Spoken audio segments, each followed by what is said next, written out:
Welcome to a new video. My name is Joan Núñez and today I will explain the breathing in birds.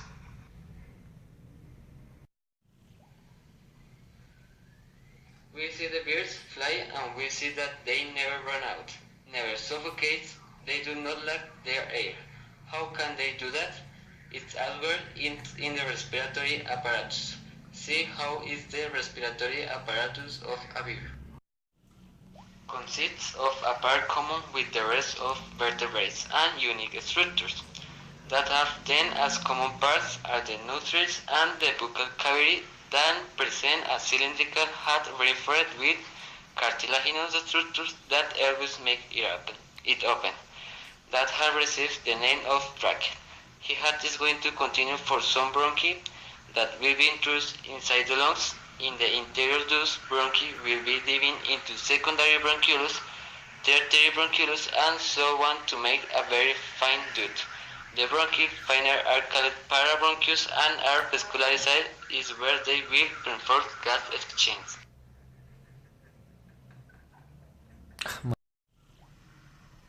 In the case of birds, do not present pulmonary alveoli like mammals, but only parabronchus.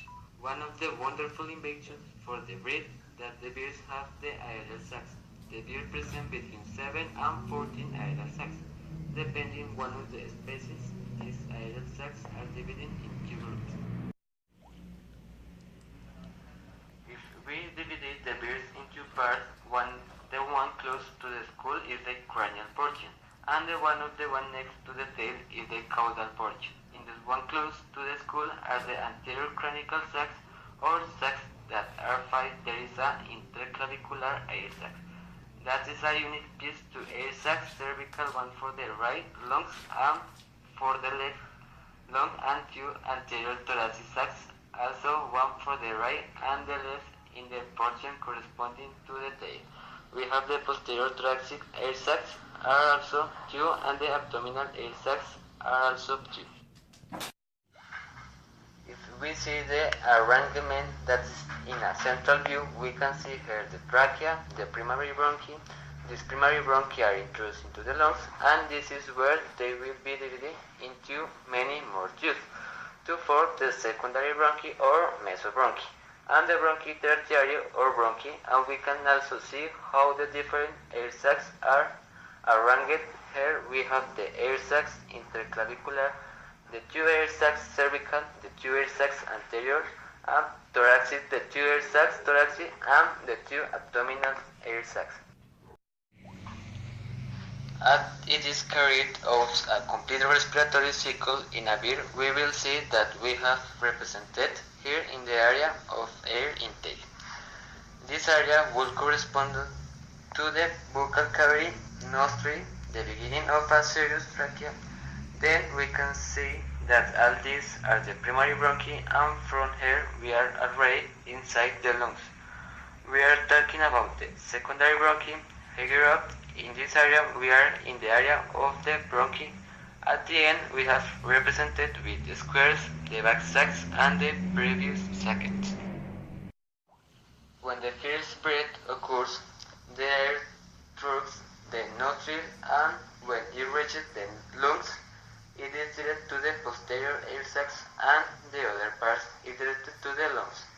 So that in the first respiration, the lungs has oxygenated air as it gets into the lungs, because of the expansion of the anterior and posterior air sacs and on the lungs at the time of free respiration. Both the lungs and the air sacs contracted. The contraction to the echo that the air of these layer sacs invaded the lungs. Again, that is to say, even in the expiration, the lungs have oxygenated air, the air that exists here that could have some of dioxide of carbon is displayed by the arrival of the oxygenated air in towards the carboxylate air that we had in these anterior air sacs.